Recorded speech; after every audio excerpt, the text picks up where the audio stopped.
Hi, this is Finance and Investing Just Joey style, and I got my Bitcoin hat on here, and yeah, let's talk about investing and stuff. Um, I'm an outside of the box thinker, and I don't invest like everybody else, and I like it that way. Um, I've made some. I'm not a good trader. Don't follow my trades because I suck at it. But I'm super good at investing and understanding what's going to do well in the future. So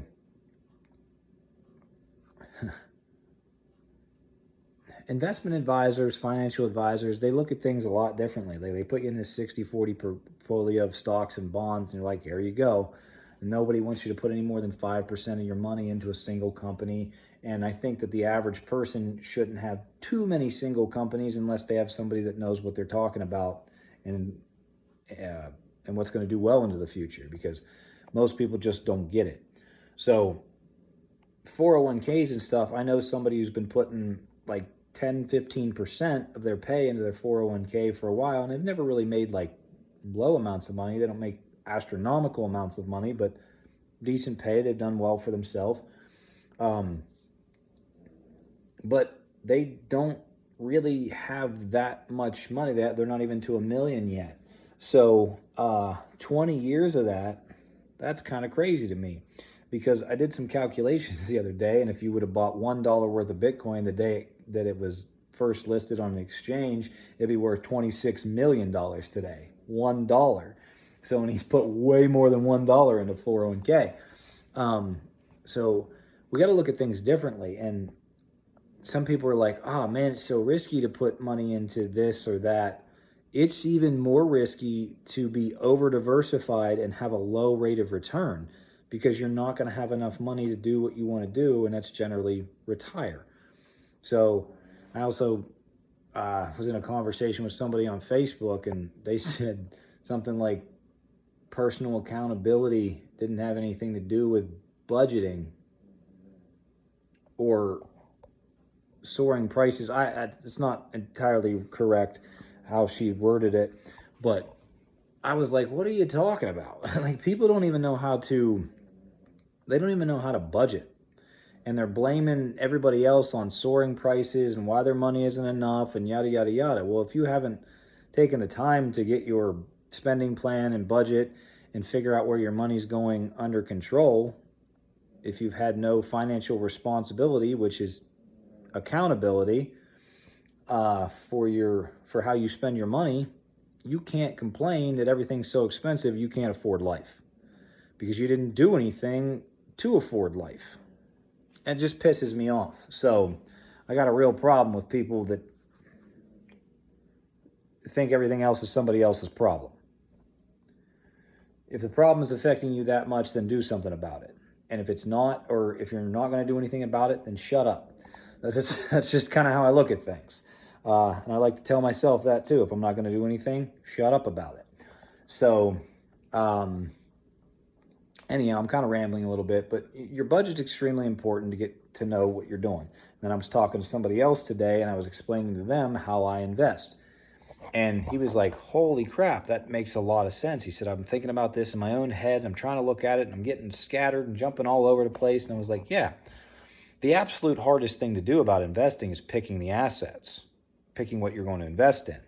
And then once you get that down, the second hardest thing is the allocations. So if you have $1,000 that you're going to invest in total, you put larger amounts of money into your investments that are most likely not going to go to zero, not going to go out of business, or not going to go away. And then you put smaller allocations into the higher risk things, the things that could possibly, something else could come in and replace it, or it might not grow as much as you think. So the other thing is it's pretty simple. You pick either a dollar amount or a share amount that you want to put into a particular asset. So maybe there's 100 shares of something that you want. Maybe it's 1,000 shares. Maybe it's 2 shares. Maybe it's 5 million shares. I don't know what your financial status is or what asset you're looking at. If you get a particular set that you want to get to, so let's say there's a stock you're looking at and you're like, you know what, I'd really like to have 150 shares of that. And once I get to 150 shares, I'm not going to put any more money into that. There's your risk tolerance. So you've put set amount of dollars into said asset, and that's it. There's your risk. You don't buy anymore, you don't do anything with it. You have your established position, and that's it.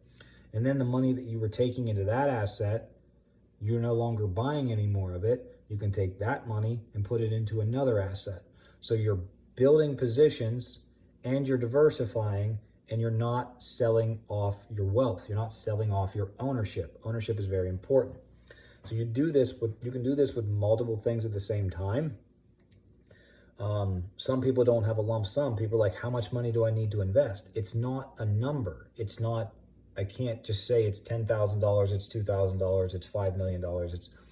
I can't do that because it's individual. It's whatever you can afford to put into an investment, and anything that you put into an investment is considered gone from your short-term life. Okay? So any dollars that you put into investment are considered gone. It's just like buying a cheeseburger at McDonald's. When you buy that burger and then you eat it, you can't get that money back. Okay? It's gone. So when you put money into an investment, you have to think of it like it's gone. You've paid for it and you're using it. But people don't understand what investments do because you can't just eat it, you can't drive it, you can't fly it, you can't whatever, you can't, it's not a soccer ball, you can't kick it around. So people get very confused and they get very bored and they don't understand why they're holding this. And that's the biggest mistake people make, is not holding. Thousands and thousands of times I've heard people say, man, I wish I would have held on to that, or I wish I would have bought more.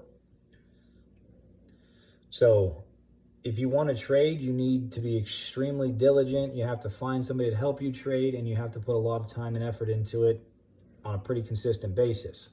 Not every single day, but yeah. Investing, put it in the background of your life.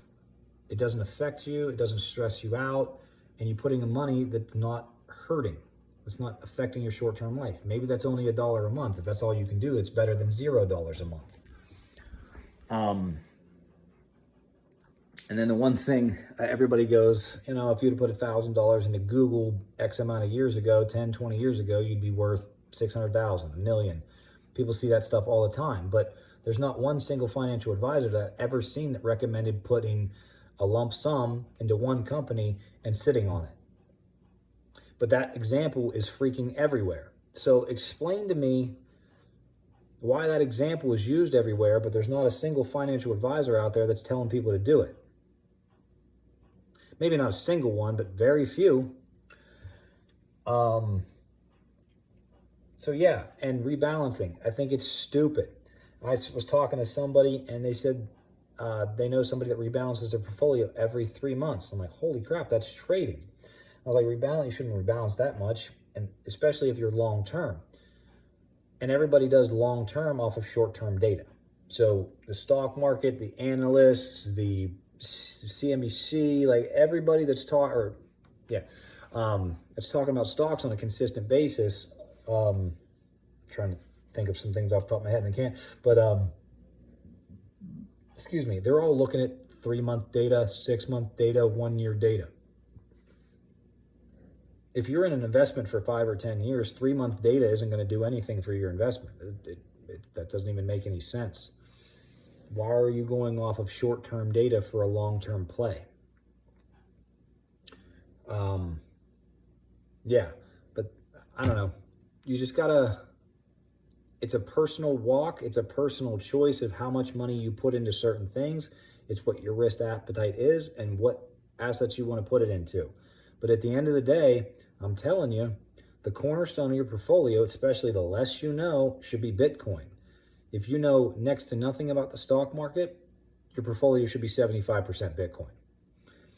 If you know a little bit, 50%. The more you know, go down. But I don't think you should have anything less than 25%, especially long term, because Bitcoin is 10 times what gold is. It's not just a scarce store of value and a hedge. It's a network. It's energy. It's blockchain. It's trust. It's a settlement layer.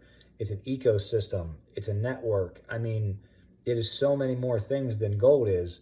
So that's why it will continue to grow astronomically, and it doesn't need any help. But now it's getting help from the government. So, yeah, I know it's fallen on its face, but it doesn't matter because we're not talking about today or tomorrow. We're talking about 5, 10, 20 years from now. So it doesn't matter what it does now. It's a blessing that it's dropping now. It's an absolute blessing because now you get to buy it $50,000 a coin cheaper than it was just 4 months ago, 5 months, whatever it was. It's on sale. Buy it. Yeah, I don't know if I got anything else, but that's kind of how you look at things. It's kind of how you should look at stuff. So if you need help doing stuff like that, find someone like me or somebody else that knows what they're doing and can help you get a plan. Not just I'm going to put money here or there or whatever. It's an actual plan. So like baking a cake. It's not just luck that people get wealthy. It's not just luck that people are poor. It's generally because of their plan. Now, some luck plays into it somewhere, but the more diligent you are, the better off you're going to be. So if you're going to bake a cake, it's absolutely ridiculous to think that if you just got the ingredients for a cake, put it all in a bowl, didn't mix it up or anything, set it on whatever temperature you want, threw it in the oven, you're going to expect cake. That's not how that works. You have to follow a recipe. So there's not a person in the world that would think that you could just throw that stuff in the oven and you're going to come out with cake, because that's ridiculous. You got to follow a recipe. You got to put this in the bowl first and then mix that there, then put the eggs in, put it on a specific temperature for a specific time, and then you end up with cake. Same thing with investing and finances and your budget. There's rules for money. There's rules and plans. So when you follow rules and you follow plans, you're going to end up with wealth. It's not just happenstance. It's not just luck. It's a plan. It's diligence. So, and it's consistency.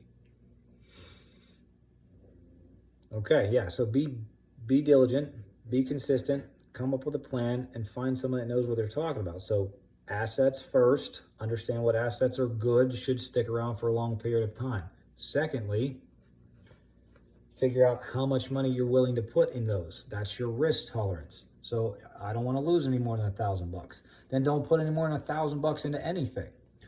And then get an overall lump sum about what you want to put in, and also think about a reoccurring amount. $10 a week, $20 a month, whatever it is to you. $1,000 a month. Figure that out, and then automate it. And then put it in the background of your life, set it and forget it, and wait 10 years. At least 5, and then we'll look at rebalancing then. And by rebalancing, I mean we stop buying stuff that we've been buying for 5 years, and then we look at potentially buying other things or adding on to our current positions depending upon economical macro conditions. So this is Finance and Investing Just Joey style, and I'm working on my stuff to help everybody do this a lot better. And yes, it's going to take some time, but everything takes time. So yeah, so if you don't want to invest, don't. But if you do, you've got to do it right or you're going to be disappointed.